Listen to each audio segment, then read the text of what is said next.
एक लंबे समय पहले तुम्बुरु नदी किनारे तर्कशिला नामक एक राज्य था।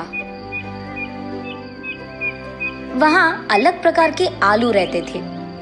उनमें से सुंदर और कोमली नामक पति पत्नी के 3 बच्चे थे, जुन्नू, मुन्नी और बन्नी। एक दिन बन्नी उसकी बड़ी बहन मुन्नी के पास जाकर, दीदी, कल रात जोर से बारिश आई थी ना, बहुत सारा पानी भी आया, वो पानी कहाँ चला गया? ऐसे पूछता है। ये सुनकर मुन्नी, अरे बाप रे, इसने शुरू कर दिया इसके उटपटांग सवाल। और क्योंकि वो उसका जवाब नहीं दे पाई, वो किसी के बुलाने का नाटक करके,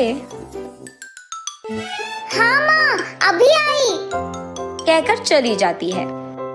तब बन्नी जुन्नू के पास जाकर, भैया, वो कल रात करके वही सवाल पूछता है। तब जुन्नू, अरे इतना आसान सा सवाल, कुछ नहीं बनी, वो सारा पानी धरती के अंदर चले जाता है। ऐसे वो उसके प्रश्न का जवाब देता है। तो फिर धरती के अंदर बहुत सारा पानी है क्या? हाँ, हम जो भी पानी हर रोज उपयोग करते हैं वो सब धरती में ही रहता है। ओह, तो फिर एक दिन क्या धरती पानी से भरकर बलून की तरह फट जाएगा क्या? ऐसे वो भोला बच्चा कहता है। ऐसा नहीं फटता है, हमारा धरती बहुत मजबूत और ताकतवर है। जितना भी मजबूत क्यों ना हो, एक ना एक दिन तो उसे फटना ही होगा ना। अरे रे, हमारे धरती का आसमान से एक कनेक्शन होता है। जब भी धरती पे पानी बहुत ज्यादा हो जाता है ना, वो आसमान के बादलों में भरकर बारिश की तरह बरसता है। ओह, ये है बात, ये तो बहुत प्यारा सेटिंग है। ऐसे कहता है। वो जुन्नू की तरह उस प्रश्न से नहीं भागता है, उसके बजाय उसको अच्छे से उसकी भाषा में समझाकर उसके छोटे भाई का बहुत अच्छा ख्याल रखता है। बन्नी का उम्र सबसे भले ही कम क्यों न हो, वो सबसे ज्यादा तेज था। वो अपने भाई जुन्नू और बहन मुन्नी से हमेशा कोई ना कोई सवाल पूछते ही रहता था। इन तीनों का ख्याल रखते रखते माँ बाप सुंदर और कोमली कभी कभी थक जाते थे, लेकिन उन तीनों को साथ में खेलते देख वो बहुत खुश होते थे।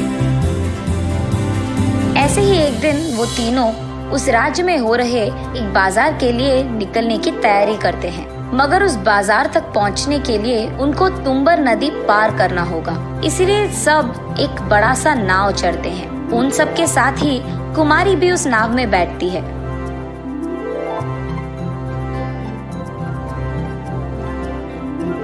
जब वो नाव में जा रहे थे, बन्नी को देख कुमारी ऐसे कहती है, आपका बेटा बहुत प्यारा है जी, क्या आप मुझे ये बच्चा दे दोगे? मैं उसको बड़ा करूंगी। ये सुनकर सुंदर और कोमली चौंक जाते हैं। हाँ, ये कैसा प्रश्न था? हम नहीं दे सकते, ये हमारा बेटा है। ऐसे वो दोनों एक साथ कहते हैं। मुझे माफ कीजिए, मेरे कोई बच्चे नहीं हैं, इसीलिए आपके इस प्यारे बेटे को देख मेरे मन में एक आशा उठी थी।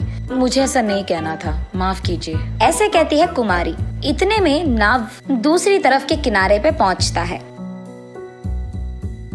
तब सुंदर और कोमली उनके अपने बच्चों को लेकर बाजार जाते हैं। सारे चीजों को खरीदने के बाद अचानक बन्नी दिखाई नहीं देता है और वो चारों बहुत परेशान होते हैं। उनके परिवार में एक एक सदस्य एक एक दिशा में जाकर बन्नी को ढूंढने लगते हैं, लेकिन बन्नी कहीं नहीं दिखाई देता है। ठीक तभी सुंदर और कोमली को उनके साथ नाव में आए कुमारी की याद आती है। तुरंत वो कुमारी को ढूंढने लग जाते हैं।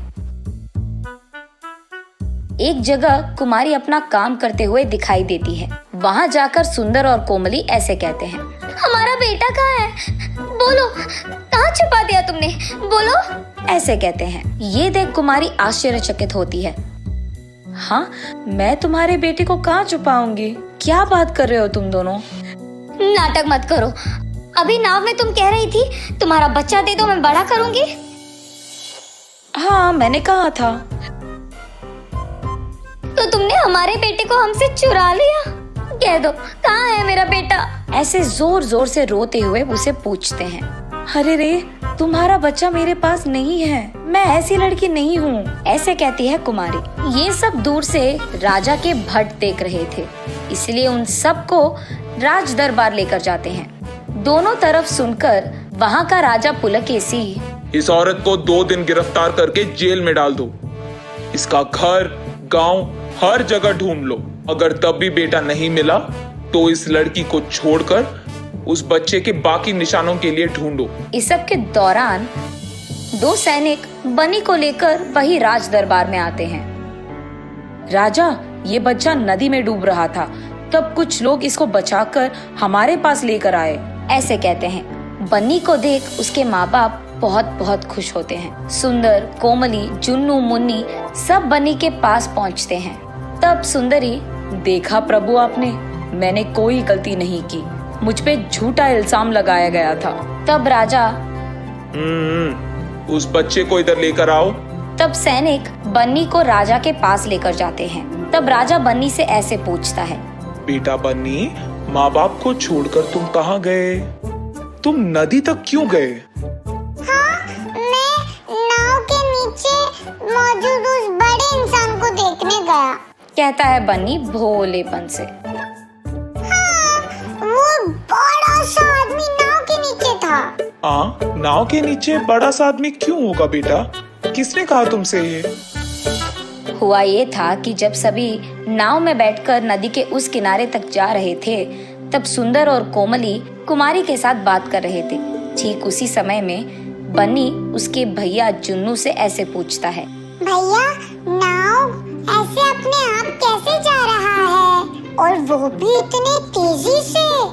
नाव के नीचे एक बड़ा सा आदमी है, वो ही हमें तेजी से लेकर जाता है। वो नाव को अपने सिर पे लगाकर हमको नदी के किनारे लेकर जाता है, इसलिए नाव डूबे बिना एक किनारे से दूसरे किनारे तक जाती है। ऐसे वो उसको जो मन में आया वो कह देता है बन्नी को। इसी कारण बन्नी उस बड़े से आदमी को देखने नदी के किनारे गया था और उसी कोशिश में वो डूब भी गया था, और ठीक तभी कुछ लोग उसे बचा लिए थे। तब ये बात सबको समझ आती है और उसका भोलापन देख सभी हंस पड़ते हैं। मुन्नी, जुन्नू और बन्नी को समझ नहीं आता है कि सब हंस क्यों रहे हैं, लेकिन कुछ देर बाद वो भी हंस पड़ते हैं। तब पुलकेशी, बहुत समय बाद मुझे बहुत हंसी तुम लोगों की वजह से ही आई है। ये कहकर सबको सोने के सिक्के देकर वहां से उन्हें भेज देता है। दूसरी तरफ सुंदर और कोमली को बहुत खुशी होती है कि परेशान करने के बाद कम से कम उनके बच्चों को सोने के सिक्के तो मिले और बच्चे सही सलामत भी थे। ऐसे और दिलचस्प वीडियो के लिए दबंग किड्स टीवी चैनल को सब्सक्राइब करें।